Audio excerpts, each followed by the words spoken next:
안녕하세요. 저는 70 넘은 할머니입니다. 제게 아주 기막힌 사정이 있어서 사연으로 올리게 되었어요. 제가 전생에 아주 큰 잘못을 했던 건지 제 인생은 누구와 겨룰 수 없을 만큼 지옥 그 자체였는데요. 이제 명이 다 되어가는 마당에도 여태 마음 편히 웃으면서 지내질 못하고 있어요. 속 터지는 이 마음을 여러분께 토로하면 조금이나마 숨통 터질까 싶어서 써봅니다.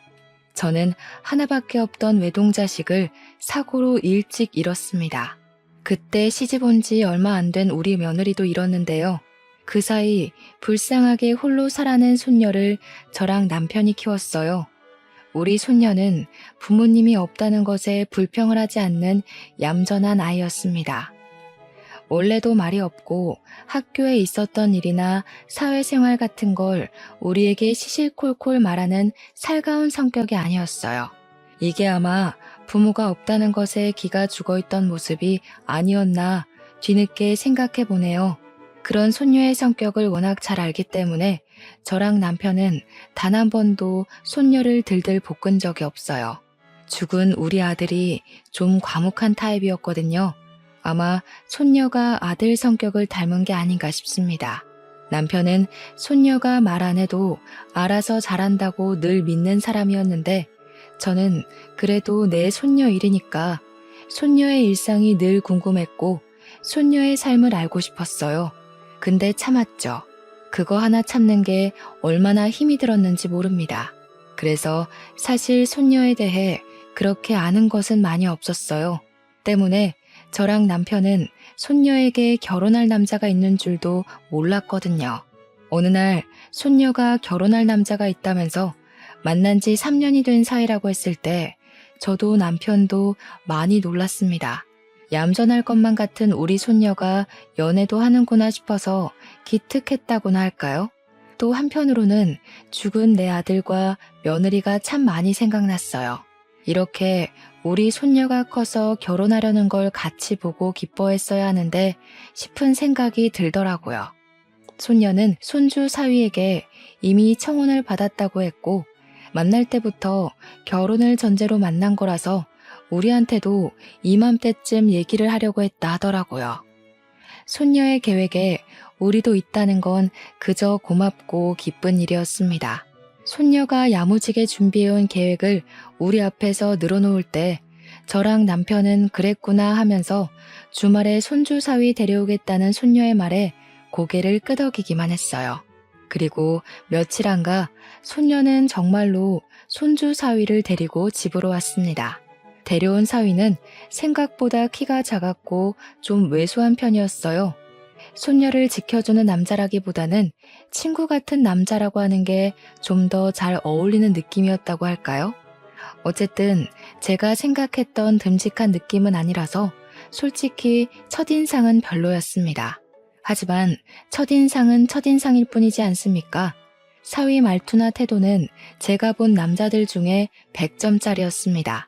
손녀에게 보이는 배려도 그렇고 어른을 대하는 말씨도 그렇고 어디 하나 모난 곳이 없는 총각이었어요. 손주 사위를 보면서 사돈되는 사람들이 아들을 어쩜 이렇게 잘 키우셨나 제가 그 생각을 제일 먼저 했다니까요.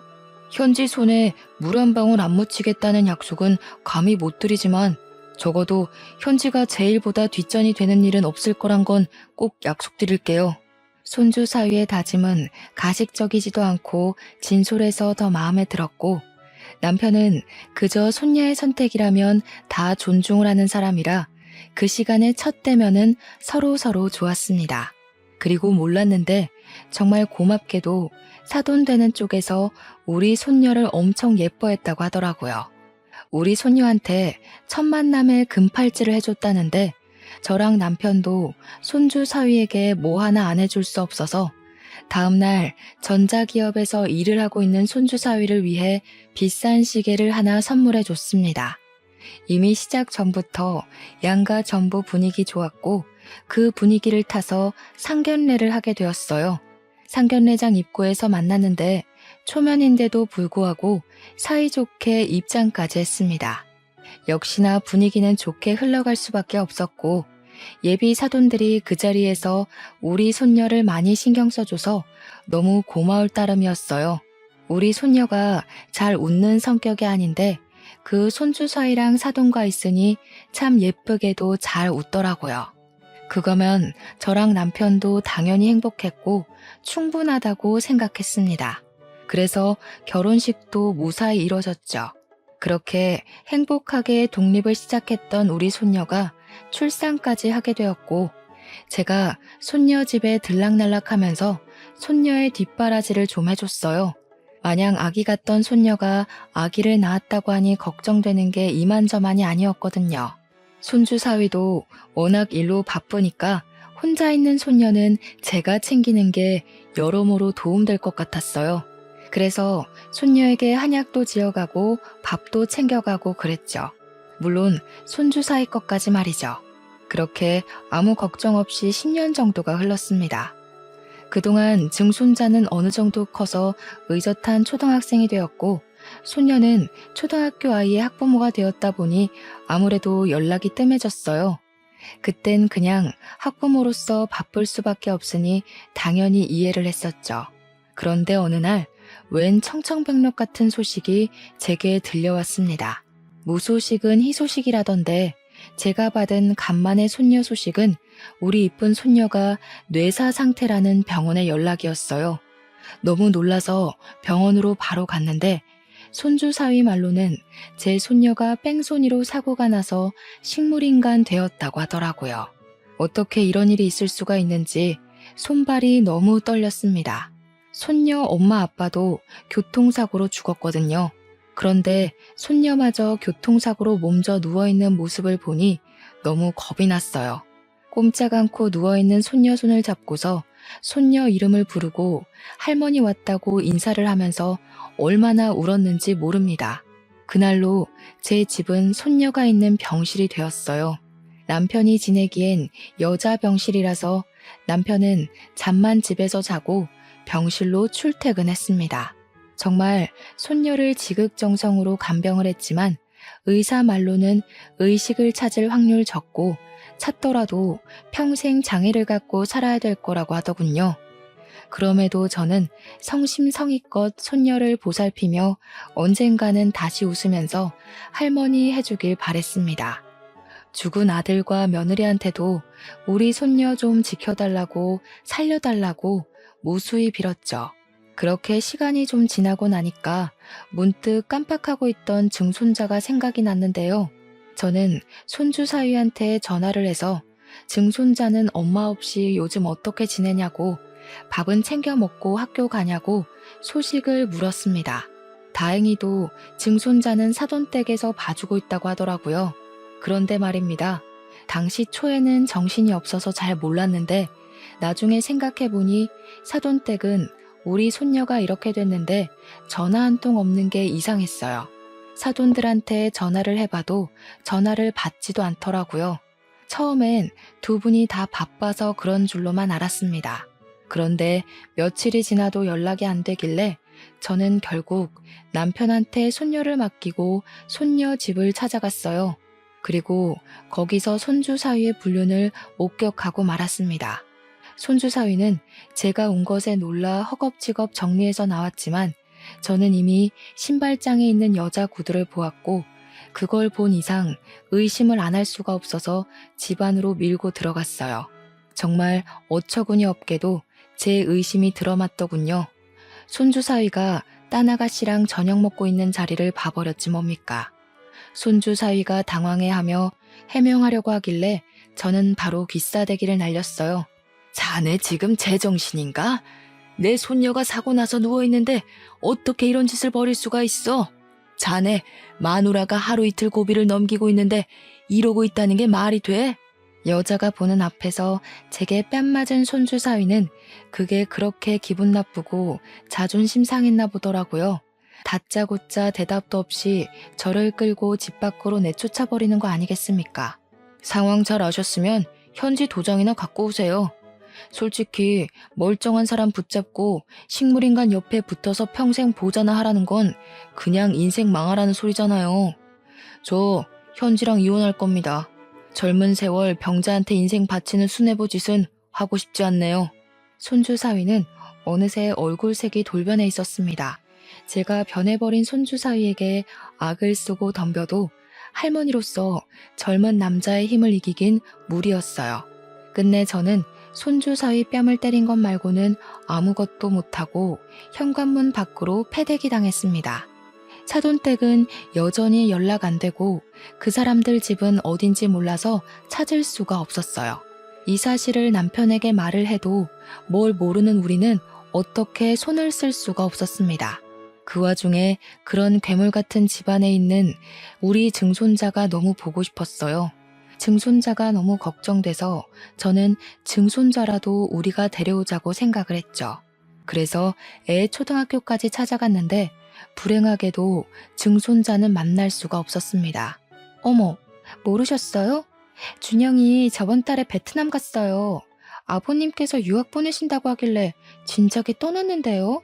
느닷없이 베트남은 또 뭐고 어른들도 잘 가보지 않은 낯선 나라에 어린 증손자가 왜 유학을 가 있는 건지 이게 손주 사위 짓이라니까 속셈이 있다는 걸로밖에 안 보이더라고요. 저는 바로 손주 사위한테 연락해서 증손자가 베트남에 갔다는 거 뭔 소리냐고 따졌습니다. 그러자 손주 사위는 그저 제 연락을 귀찮아했어요. 도장 얘기할 거 아니면 연락하지 말라면서 즉 손주에 대해 아무것도 알려주지 않았습니다. 그리고 여기서 또 괘씸했던 건 우리 손녀 보험금이었어요. 우리 손녀가 식물인간이니 손주 사위가 손녀의 사망보험금에 어느새 눈독을 들이고 있었나 보더라고요. 만약에 손녀가 이대로 죽어버리면 법정 상속인에게로 보험금이 넘어가는데 그게 배우자와 자녀에게 분할해서 넘어가도록 되어 있다고 하대요. 손주 사위는 저희가 손쓰기 전에 이미 자기 혼자 사망보험금을 다 챙겨 먹으려고 꼼수를 부리고 있었습니다. 상속인 전원이 동의하지 않는다며 일부러 지급을 미루고 있다가 증손자를 해외로 빼돌리고 나서 자기 혼자 보험금을 다 타먹으려고 미리 대기하고 있던 중이더라고요. 어쩜 까도 쓰레기 같은 면모가 계속 나오는지 몰라요. 제가 몇 번이나 손주 사위 집을 찾아가서 따져봤지만 저만 주민신고 당할 뿐이었어요. 행복했으면 좋겠다고 멀리서 응원했던 우리 손녀의 결혼인데 손녀가 이렇게 망가진 걸로 모자라 손녀를 그렇게 사랑하던 손주 사위는 이 사실을 몰라라 하고 사돈은 연락도 안 되고 돈은 돈대로 못 받고 증손자도 못 보고 제겐 자식과 며느리를 잃었을 때보다 더 큰 지옥의 시간이었습니다. 그러나 역시 별 수가 없어서 손 놓고만 있어야 했어요. 변호사를 알아보려고 해도 상간소송 말고는 손주 사위에게서 법에 걸리는 게 딱히 없다는 답변만 들었습니다. 내 손녀를 이렇게 망쳐놓은 인간에게 아무것도 할 수가 없다니 얼마나 속이 터졌는지 모릅니다.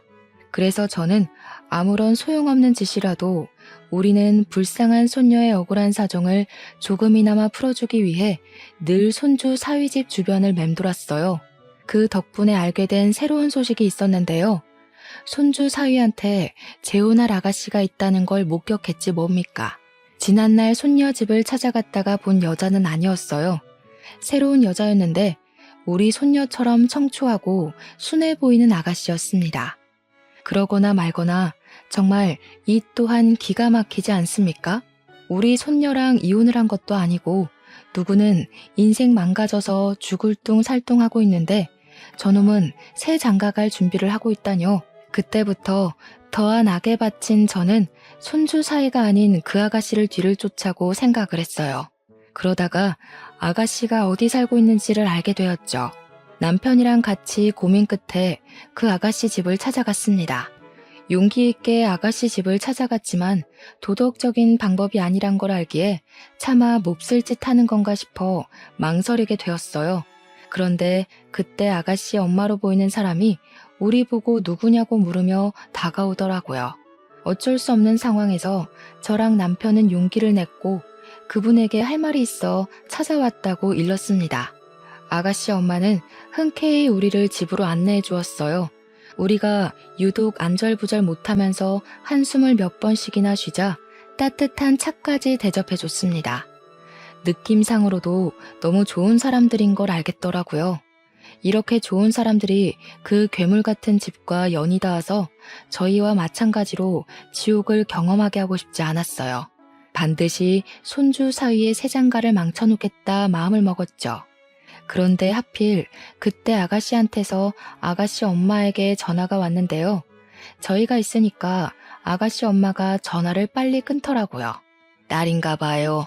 목소리가 곱고 예쁘던데 얼마나 애지중지 키우셨을까. 아직 한 집에서 같이 살고 있나 보죠? 아, 예. 딸이 이번에 결혼하는데 결혼 준비가 워낙 체력 딸리는 일이라 약을 좀 지었거든요. 근데 딸이 야근이라 못 온다네요. 사위가 대신 약 받으러 온다는 연락이에요. 손주 사위 얘기가 나오자 제 눈에서 의도치 않게 눈물이 터졌습니다. 그러자 당황한 아가씨 부모가 제게 휴지를 챙겨주었어요. 그리곤 그제야 제 안색이 내내 안 좋아 보였다고 이 집을 기웃거리고 있던 이유를 묻더군요. 남의 집 함부로 엿본 건 죄송합니다. 저희가 사정이 있는데 이 집에 연락을 할 방법은 없고 너무 급한 마음에 직접 집을 알아보게 됐어요. 다름이 아니라 혹시 사위 될 사람 이름이 김동근 씨 맞습니까? 어머, 우리 사위를 어떻게 하셨어요? 저희 사위랑 아는 사이세요? 사위한테서 조부모님이 있다는 얘기는 못 들었는데. 일단 저희가 집을 제대로 찾은 건 맞았어요. 그리고 남편이 곧장 손주 사위를 정말 좋게 보고 있는 아가씨 부모에게 손주 사위의 실체를 입을 열려고 했죠. 그런데 그때 또 한 번 전화가 울렸고 아가씨의 엄마는 발신인을 보더니 우리한테 양해를 구했어요. 장모님, 저 5분 뒤에 도착해요. 정연이가 같이 못 오게 돼서 한약 받으러 저 혼자 가는 중이거든요. 말씀 들으셨죠? 그래, 알고 있어. 그런데 지금 자네 조부모 되시는 분들이 아무래도 아가씨 엄마가 우릴 손주 사위의 조부모로 본 듯했습니다. 그래서 성질머리 더러운 손주 사위에게 지금 상황을 밝히는 건 위험하다고 판단했던 제 남편이 급하게 아가씨 엄마의 휴대폰을 뺏어버렸어요. 그리곤 전화를 황급히 종료했습니다. 따님이랑 그놈이랑 결혼시키지 말란 소리 하러 왔어요. 그놈 제 손녀랑 결혼했던 놈입니다. 우리 손녀가 그놈 때문에 지금 사경을 헤매고 있어요.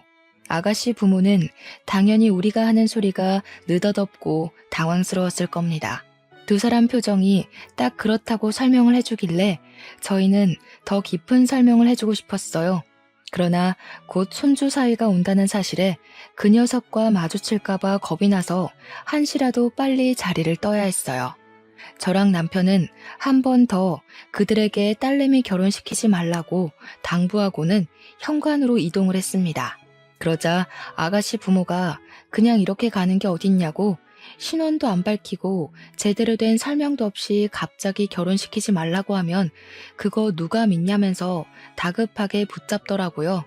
제 남편은 긴 말할 시간이 없어서 소매 한쪽을 걷더니 팔에 난 멍자국을 보여줬습니다. 내가 우리 손녀 누명 벗겨주기 전에 사위놈한테 맞아 죽을까봐 오래 있을 수가 없네요. 딸 살리고 싶으면 우리한테 연락해요. 남편 몸에 난 멍자국은 저도 몰랐던 건데 남편도 손주 사위를 몇 번 찾아갔었나 보더군요. 아가씨 집을 나오고 제가 따로 물어봤더니 남편이 손주 사위 직장을 한번 찾아갔었다네요. 그것 때문에 손주 사위가 개인적으로 보자는 장소로 갔다가 두들겨 맞았다고 하는 거 아닙니까? 그 녀석이 당신한테 손찌검까지 했단 말이야? 어떻게 그놈이 우리한테 이럴 수가 있어? 우리 현지 행복하게 해주겠다고 해놓고 지금 우리 현지 꼴을 봐. 나 이대로 눈 못 감아. 그 녀석한테 똑같이 해줄 거야. 남편까지 그 녀석한테 맞았다고 하니 너무 속이 상해서 미칠 것 같았습니다. 남편은 그저 오히려 잘 됐다는 소리만 했어요.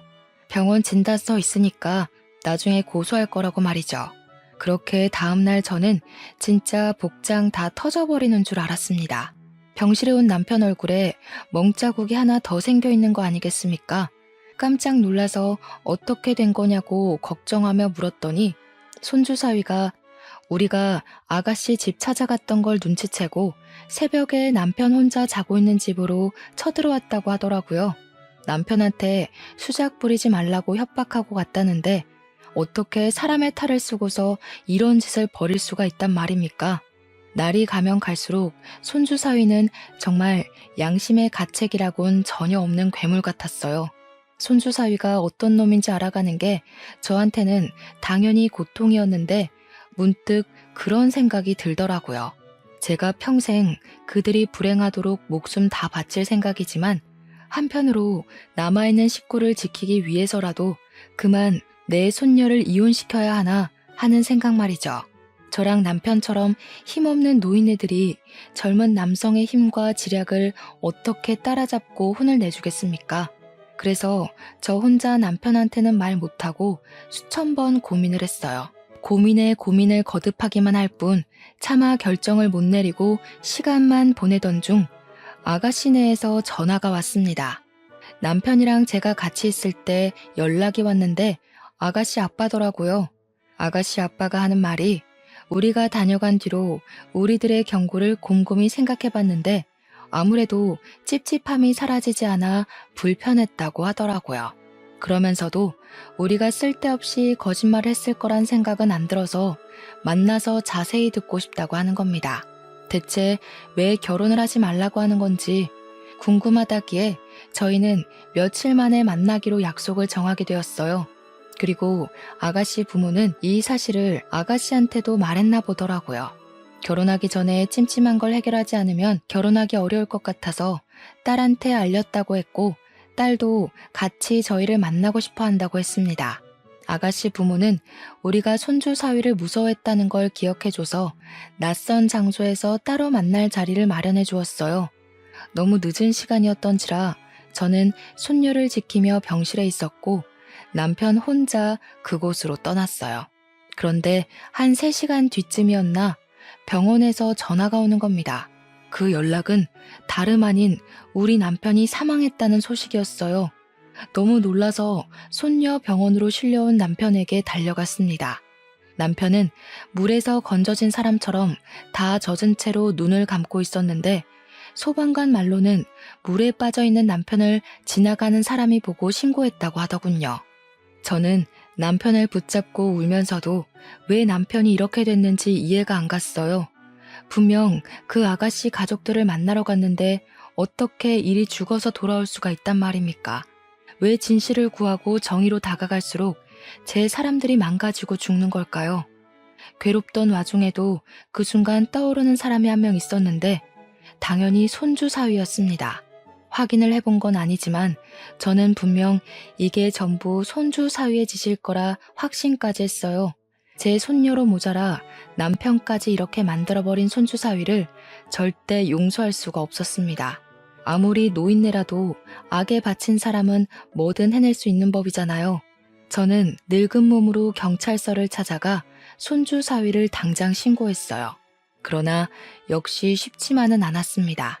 심증만 있는 걸로는 수사가 안 된다고 하더라고요.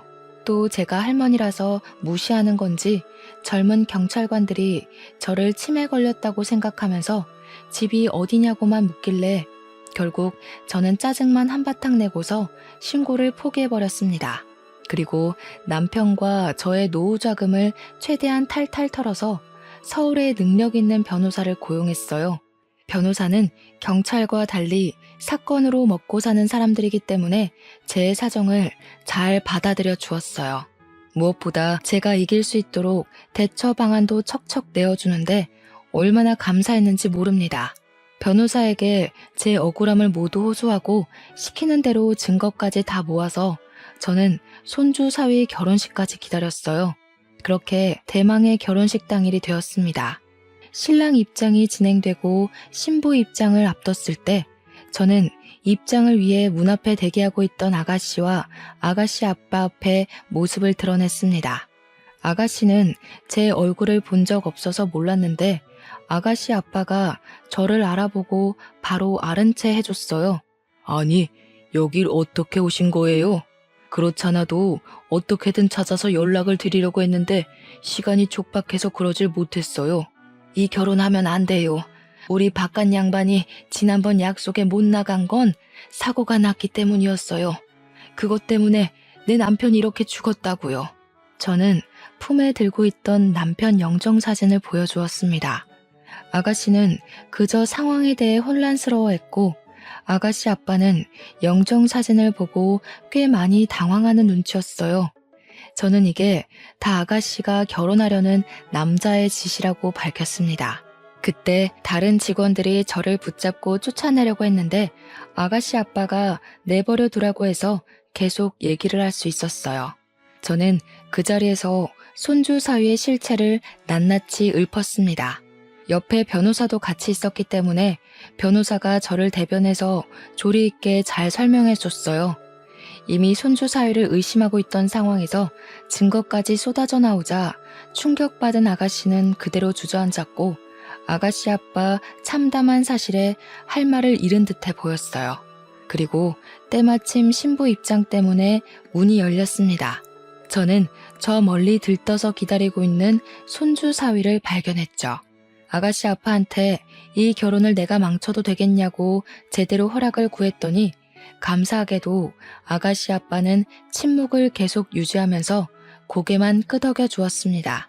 그래서 저는 신부 대신 버진로드로 올라갔고 맞은편의 사위놈을 똑바로 쳐다봤어요. 하객들은 신부가 아닌 웬 할머니가 나타나자 곧 웅성거리기 시작했습니다. 그리고 저를 발견한 건지 손주 사위 표정 또한 점점 굳어지는 게 보였어요. 저는 손주 사위 쪽으로 걸어가면서 곧장 소리쳤죠. 그곳엔 그렇게 연락 안 되던 사돈 어른들도 같이 있었습니다. 이 천하의 죽일 놈들아, 어떻게 우리 손녀로 모자라 내 남편까지 죽일 수가 있어? 당신들이 사람이야? 당신들 같은 괴물 새끼들은 웃을 자격도 없어. 이번엔 어떻게 남의 가정을 망가뜨리려고 이딴 결혼식을 해? 너희들은 내 손녀 버리고 이 결혼 절대 못해. 저는 품에 영정사진을 들고서 마치 그곳이 발인식 가는 길인 것 마냥 비틀거리며 걸었어요. 그러자 손주 사위랑 사돈 어른들이 당황해서는 보안 직원을 부르라고 소리쳤고 제게 성큼 다가온 손주 사위가 애써 상냥하게 왜 이러냐고 저를 살살 구슬렸습니다. 곱게 돌아가면 남편 꼴은 안 나게 해줄게요. 손녀 지키려면 한 사람은 살아있어야 되지 않겠어요? 입 닥치고 조용히 나가요. 진짜 사람 아니구나. 우리 손녀 행복하게 해줄 놈인 줄 알았더니 내가 너 같은 썩은 영혼을 못 알아본 게 아니다. 당장 내 손녀 앞에 가서 무릎 꿇고 사과해. 내가 가서 사과한다고 그년이 알아듣긴 하겠어?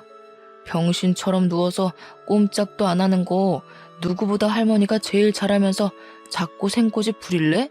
손주 사위가 제게 속삭이는 협박이 너무 두려웠지만 저는 손에 쥔 남편 영정사진을 보면서 끝까지 용기를 내었습니다. 영정사진을 변호사에게 맡긴 채 주변에 놓여있던 조화를 뽑아 사위의 얼굴을 냅다 후려치기 시작했어요. 내 손녀를 평생 식물인간 만들어 놓고 너는 잘 먹고 잘 살려고? 대체 내 남편한테 무슨 짓을 한 거야? 내 남편이 뭘 잘못했다고 죽이기까지 해? 너 같은 살인자 새끼는 평생 깜빵에서 썩어야 돼. 아 진짜 왜 이러시냐고요. 사람 잘못 보셨다고. 여기 호텔 서비스 왜 이래요? 당장 이 할머니 안 내보내고 뭐하냐고요. 손주 사위는 원래 성격이 있어서 금세 짜증난 기색을 드러냈고 기아 저를 밀치기까지 했습니다. 그때 한없이 곱기만 했던 사부인이 나서서 저를 잡아 뜯으며 당겼어요. 그리고 보안 직원을 목젖 찢어져라 부르면서 저를 쫓아내라고 외쳤죠. 저는 그런 사부인의 머리채를 잡고서 온 힘을 다해 흔들었습니다. 당신들이 악마니까 자식 새끼가 괴물로 크는 거야. 내 손녀 그렇게 만들어 놓고 감히 보험금 노릴 생각만 해? 내 손녀 망칠 대로 망쳐놓고 아무 일 없었다는 듯이 아들 세장가 보내려고? 너희들이 앞으로 웃으면서 지내는 일은 절대 없을 거야. 이 할머니가 뭐라는 거야? 명예훼손으로 고소당하고 싶어요? 감히 어디서 악마니 괴물이니 난동 부리는 거예요. 이미 분위기와 기세는 제 쪽으로 기울고 있는 듯 했지만 아무래도 제가 늙었다 보니 저보다 젊은 사람들에게 육체적 다툼은 밀릴 수밖에 없었어요. 변호사가 옆에서 도와주긴 했는데 여러 명을 상대하기엔 역시 부족했죠. 그때 아가씨 엄마가 달려와서 저랑 사부인을 떼어놓았습니다. 그리곤 아가씨 엄마가 사부인한테 으름장을 놓더군요. 무례하게 어르신한테 무슨 짓이에요? 도대체 저희한테 뭘 숨기고 있는 건데요? 우리 딸 인생까지 망가뜨려 놓고 싶었어요? 어떻게 저런 쓰레기 같은 놈을 포장해서 팔 생각을 해요? 사돈, 지금 이 할머니 말 믿는 거예요? 이 할머니 정신 나간 할머니라고요. 그렇게 감싸줄 게 아니라니까요. 저희가 무슨 사정이 있는지 모르시면 함부로 말씀하지 마세요. 사부인은 정말 뻔뻔하게 나왔습니다. 그 타이밍에 아가씨가 드레스를 들고 성큼성큼 버진로드를 걸어왔어요. 그러다 손주 사위 앞에 서서는 풀스윙으로 손주 사이에 기싸대기를 날렸습니다. 그 덕에 모든 사람들의 이목이 한 곳으로 집중되었어요. 너, 마누라가 너 때문에 식물인간이 됐다는 것도 기가 막혔는데 애까지 있었니? 그걸로 모자라. 장인어른 되는 분까지 죽여? 하마터면 내가 사람 아닌 새끼랑 한 이불 덮을 뻔했네. 무슨 소리야. 누군지도 모르는 이 사람들 말을 믿는다고? 우리가 고작 그 정도밖에 안 되는 사이야? 손주 사위는 뻔뻔하게 사실을 부정했어요. 그러자 뒤따라 들어왔던 아가씨 아빠가 손에 쥐고 있던 서류 봉투로 손주 사위 머리통을 사정없이 후려치길 반복했습니다. 처맞던 손주 사위는 누가 자기를 때리는 줄도 모르고 있다가 버럭 성질을 내면서 아가씨 아빠한테 순간 쌍욕을 했어요. 그러다 아가씨 아빠라는 걸 알자 손주 사위가 크게 당황하더군요.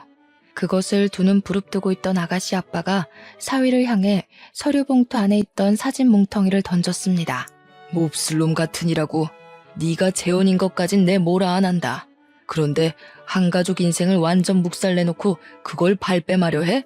손주 사위가 아가씨 아빠에게 변명하는 사이 아가씨 엄마랑 주위 사람들이 바닥에 떨어진 사진들을 주었어요.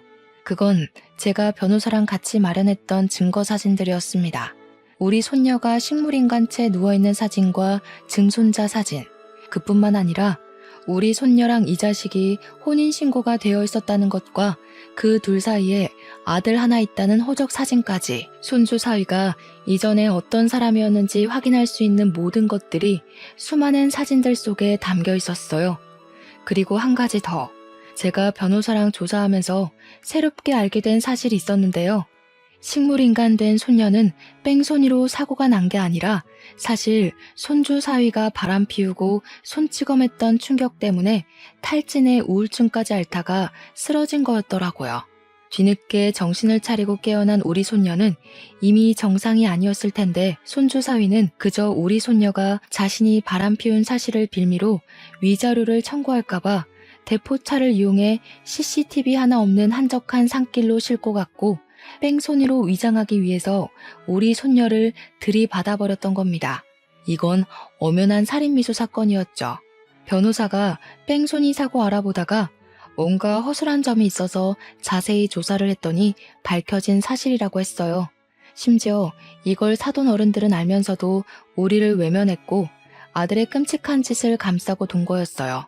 그리고 우리 남편을 처리한 방법도 마찬가지였습니다.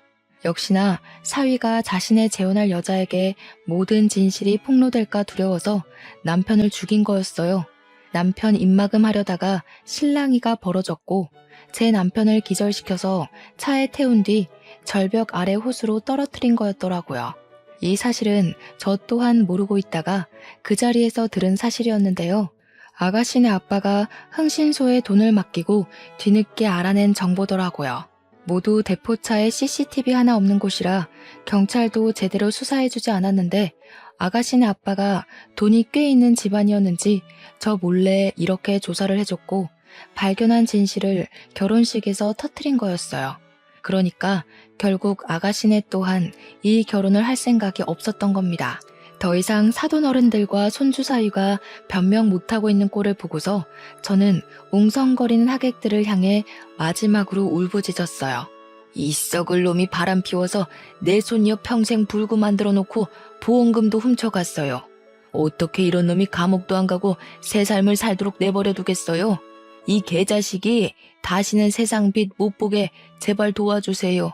인간 같지도 않은 것들의 행적들이 밝혀지니 저는 알면서도 또 한 번 주저앉아 좌절을 하게 되었어요. 하객들도 놀라서 숙덕거리기 시작했고 사진까지 찍혔습니다. 그러는 사이 저는 사돈 어른들 발목을 잡고서 계속 따졌어요. 어떻게 사람이 그럴 수 있냐고 했더니 사돈 어른들은 그저 발뺌하면서 사색이 되어서는 그제야 도망을 치려고 하더라고요. 그러자 이 사실을 다 들었던 보안 직원들이 제가 아닌 사돈 어른들을 붙잡음으로써 그들은 도망가질 못했습니다. 신부 입장하기 전에 아가씨 아빠와 아가씨가 이미 112 신고까지 해놓은 상황이었어요. 손주 사위까지 우리를 밀치고 도망가려던 때에 마침 경찰 들이닥쳤죠. 그렇게 해서 그날 결혼식은 그 어떤 결혼식보다 완벽하게 파투가 났어요. 저랑 변호사는 그간 모은 증거물을 경찰에게 제출했고 수많은 증인들 덕분에 사실 확인은 더 이상 필요가 없었습니다. 저는 손주 사위와 사돈댁을 보험 사기부터 살인죄, 살인미수죄, 방관죄 등등 할 수 있는 건 다 물어서 신고를 했어요. 그러자 황당하게도 그들이 감옥은 가기 싫었는지 뒤늦게 합의를 하자고 큰 액수를 요구하대요. 어처구니가 없어서 손주 사위 얼굴에다 침이나 뱉어주고 나왔습니다. 그렇게 모든 소송이 끝나고 저는 손녀 옆에 앉아 손녀 손을 잡고 한참이나 멍하게 있었어요. 그러던 중 갑자기 아가씨 집안에서 우리 손녀가 입원한 병원을 찾아왔는데요. 놀라서 어떻게 왔냐고 했더니 당연히 와봐야 된다고 생각했다며 미안하게도 저를 뒷조사 좀 했다고 하더라고요. 그저 스쳐갈 인연이었는데 이렇게 찾아와 주시니 감사하기만 했습니다. 아가씨 가족들은 제 손녀를 보면서 대신 눈물을 흘려주기도 했어요. 아가씨보다 우리 손녀가 더 어린 나이였는데 아가씨 눈에는 우리 손녀가 한창 예쁠 나이인 20대에 침상에만 미동 없이 누워있는 것이 많이 안쓰러워 보였나 봐요. 마음 아프다고 하더군요. 저는 이미 그들이 우리 손녀를 찾아와 준 것만으로도 너무 고마웠는데 아가씨 가족들은 저에게 위로금과 결혼을 막아준 감사한 마음을 담아서 병원비를 건넸어요. 돈을 받을 생각은 없었기에 당황해서 바로 거절했더니 아가씨 아빠가 꾸역꾸역 제 손에 쥐어주더라고요. 아무리 그래도 이 돈은 받을 수가 없어서 저는 대신 다른 부탁 하나 들어줄 수 있냐고 되레 제안을 해버렸습니다. 염치 없는 거 알지만 우리 손녀한테 아들이 하나 있다고 했죠? 이 썩을 놈이 증손자 얼굴 안 보여준다고 협박을 하길래 몰래 찾아가서 보려고 하니까 학교 선생님이 우리 증손자가 유학을 갔다고 하더라고요. 베트남에요. 아마 그게 아가씨랑 결혼하기 위해서 손주 사위가 자식을 숨기려고 했던 것 같다면서 얘기를 했더니 아가씨 집안은 참담한 얼굴을 하면서 손주 사위네 식구들에게 또 한 번 실망을 표했습니다. 원래 증손자 일도 사실 아가씨네에게 부탁할 생각은 없었거든요. 하도 돈을 주겠다고 하니까 저도 모르게 다른 부탁이 튀어나가 버린 건데 고맙게도 아가씨네 집에서 우리 증손자를 찾아주겠다고 하더라고요. 해외 입양 관련 서류가 있어서 찾는 데는 그리 어렵지 않은 것 같았어요. 그들은 절차를 밟고 금세 한국으로 증손자를 데려와 제게 안겨주었습니다. 제 남편의 죽음을 위해 돈을 써주고 증손자 찾는데 돈을 써주는 아가씨 집안을 보면서 어느 정도 돈이 있는 집안이구나 그렇게 생각하긴 했었는데 알고 보니 그냥 돈이 많은 수준이 아니더라고요. 건물을 5채나 갖고 있는 건물주인 거 아니겠어요? 그 사실을 알고 나니 그 쓰레기 사이놈의 속셈까지 알겠는 거 있죠. 그놈은 건물주 집안 아가씨랑 결혼해서 성공하고 싶었던 게 분명해요. 그런데 제 남편이 자기 출세에 자꾸 방해가 되니까 죽인 게 틀림없습니다. 저는 그 쓰레기 놈을 감옥 갈 수 있게 도와준 것만으로도 고마워서 더는 그들의 배려를 바라지 않았어요. 근데 아가씨 가족들이 자꾸 저를 곤란하게 하더라고요. 자기 귀한 외동딸이 흉악범이랑 결혼할 뻔한 걸 막아줘서 고맙다는 이유로 저한테 우리 손녀 병원비를 계속 내주겠다고 하는 거 아니겠습니까? 제가 그게 부담되고 미안해서 증손자를 찾아달라고 말을 돌렸던 건데 그들은 제게 끝내 병원비를 쥐어주었습니다. 액수가 너무 상당했어요. 우리 손녀가 언제까지 이 상태로 있을지 모르니 그만한 기간만큼 경제적 지원에 구애받지 않도록 신경 써준 액수였습니다. 저는 그들에게 너무 고마워서 눈물을 펑펑 쏟았어요. 남편도 잃고 손녀까지 잃게 생긴 제게 그들은 은인이나 다름없었죠. 그리고 더 고마웠던 건 우리 증손자가 아직 중학생도 안 돼서 제가 데리고 키우려면 돈을 벌어야 되는데 그것까지 신경을 써주더라고요. 아가씨 아빠가 저더러 나이 먹고 어떻게 일을 해서 돈을 벌겠냐면서 자기가 세받고 있는 건물에 방이 하나 남으니 거기서 증손자랑 같이 살게 해주겠다고 선뜻 얘기해주는 거 아닙니까? 그리고 국가에서 조손 가정에게 경제적으로 도와주는 혜택들이 있으니 증손자는 지역 아동센터에서 학습이랑 성장에 도움되는 각종 프로그램을 지원받을 수 있도록 아가씨가 대신 알아봐 주겠다고도 했어요. 정말 손이 떨릴 정도로 감사해서 몸둘 바를 몰랐습니다. 너무 염치 없이 받기만 하는 거 아닌가 싶어서 두 손에 얼굴을 묻고 마냥 울기만 했는데 젊은 아가씨가 마치 손녀처럼 저를 안아주었어요. 할머니, 오래 사셔야 돼요. 그래야 여기 누워있는 손녀딸도 힘내서 일어나죠. 더는 할머니가 신경 쓰는 일 없도록 저희 집에서 최대한 도울게요. 저희 필요하시면 언제든지 연락하셔야 돼요. 알았죠? 어쩜 이렇게 착한 집안이 다 있는 걸까요?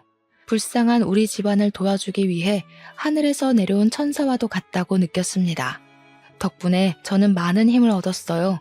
우리 손녀가 언제 깨어날지 모르지만 제 한 목숨 다 다를 때까지 손녀가 깨어날 날만을 기다리며 씩씩하게 살아갈 거예요.